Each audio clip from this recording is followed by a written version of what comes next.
Kuna watoto ambao wanasoma muda mrefu hawaelewi. Kuna mwingine unaweza kumlaumu mwalimu kwamba hasomeshi, lakini nataka niwaambie kitu.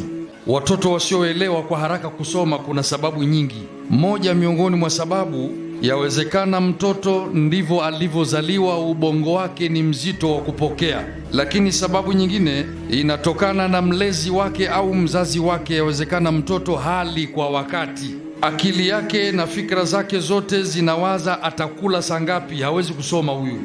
Lakini na jambo lingine, yawezekana mtoto halali kwa wakati, yani analala masaa machache, na dasturi ya mwanadamu anatakiwa alale masaa yasipungue 8. Sasa mtoto anaangalia season mpaka saa 7 usiku, analala masaa 3, kumeadhiniwa, kumekucha. Huyu hawezi kupokea masomo vizuri. Kwa hiyo msiwashirikishe watoto kwenye mapicha ya season yale ya usiku. Kuna mwingine yawezekana alikunywa maji wakati anazaliwa. Haya ni mambo ya kidaktari. Sasa huyu lazima kichwa yake iwe nzito.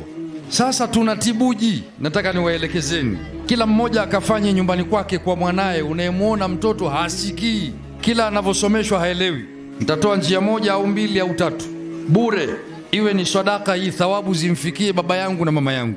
Kwa wale watoto ambao hawaelewi sana masomo, hii si kwa mtoto, hata mtu mzima. Kuna watu wazima wengine simu wanayo mfukoni, alafu anaitafuta simu, kaiweka mfukoni, anainua mpaka godoro. Sasa fanya hivi, chukua zabibu nyeupe, zile kavu zilizokaushwa zinauzwa madukani kule kwenye maduka ya kisunna, alafu upate na maji ya Zamzam japo kikombe kimoja, lakini yale maji ya Zamzam yachanganye na maji ya lita nzima.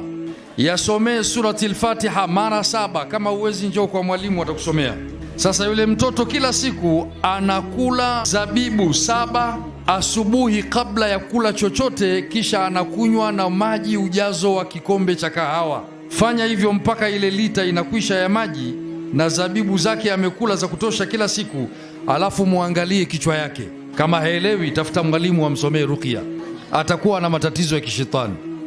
Hiyo ikiwa ngumu nakupa nyepesi. Ukiona mtoto haelewi au we mwenyewe huelewi, unapokea darasa za watu wazima pia. Alifu wanakaa nayo mwezi mzima.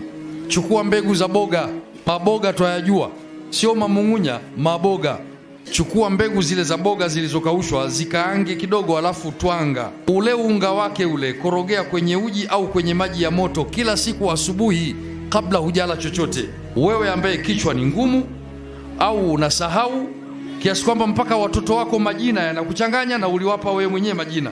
Hujawahi kuona mzazi ana watoto 3 alafu anamuita mmoja anayataja majina yote? We Amina Mwasiti Kichiku, we Juma njoo hapa. Sasa majina unayachanganyaje na uliwapa mwenyewe? Kwa hivyo nakupa hiyo, chukua mbegu za boga, kaanga kidogo, twanga, pata unga, korogea kwenye uji kila siku, kunywa asubuhi. Na hili hasa wafanyieni watoto wa miaka 2, miaka 3 kwenda mbele. Utaona mtoto atakuwa na akili kubwa. Saifullah Online TV, elimika badili.